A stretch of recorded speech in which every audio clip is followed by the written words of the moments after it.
Hello, my name is Krystyna Dąbrowska and I am sitting now in Łazienki Park in the middle of Warsaw in Poland, and I will read some of my poems in Polish.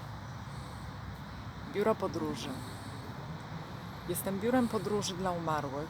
Organizuję im przeloty do snów żywych.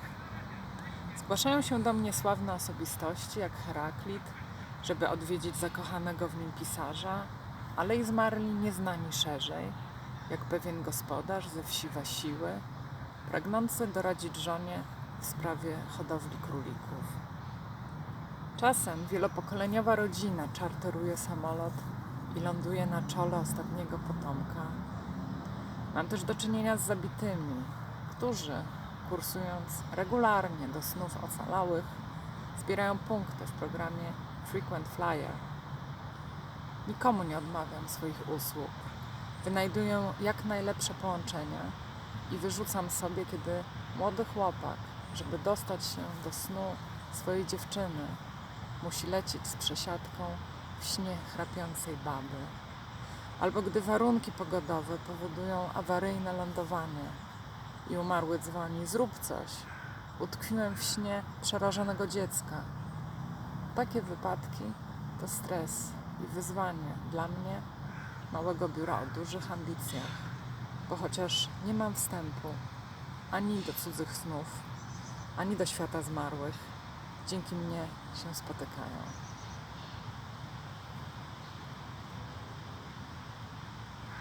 Imiona.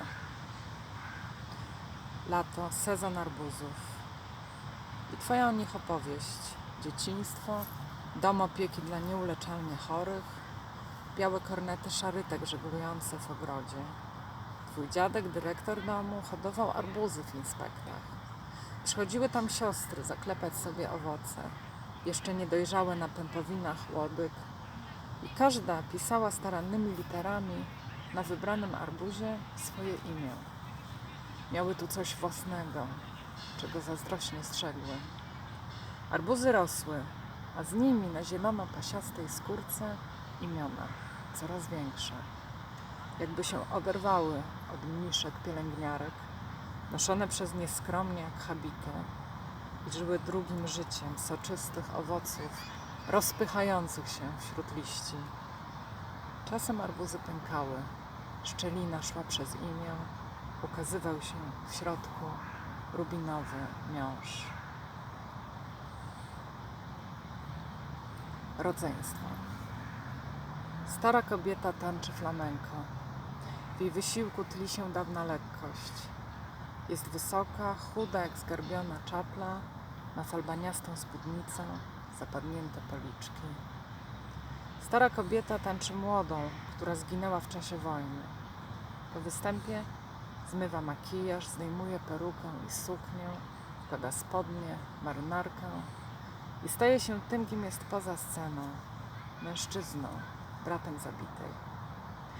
Stary mężczyzna wraca do domu.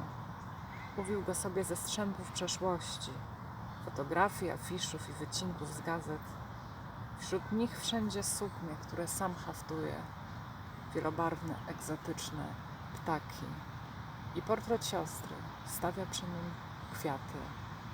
Przed wojną jeździli po całej Europie, słynny duet nastoletnich tancerzy. Później getto, ucieczka, rozdzielenie. Wytłumaczył sobie, że jeżeli przeżył, to jedynie, żeby wcielać się w nią w tańcu. Stary tancerz zaparza herbatę. Cisza. Pora wygaszonych świateł. Za chwilę pójdzie spać, lecz przedtem, tak jak stał, bez kostiumu i pudru, stepuje w progu kuchni w rytm kościanego stukotu kastanietów.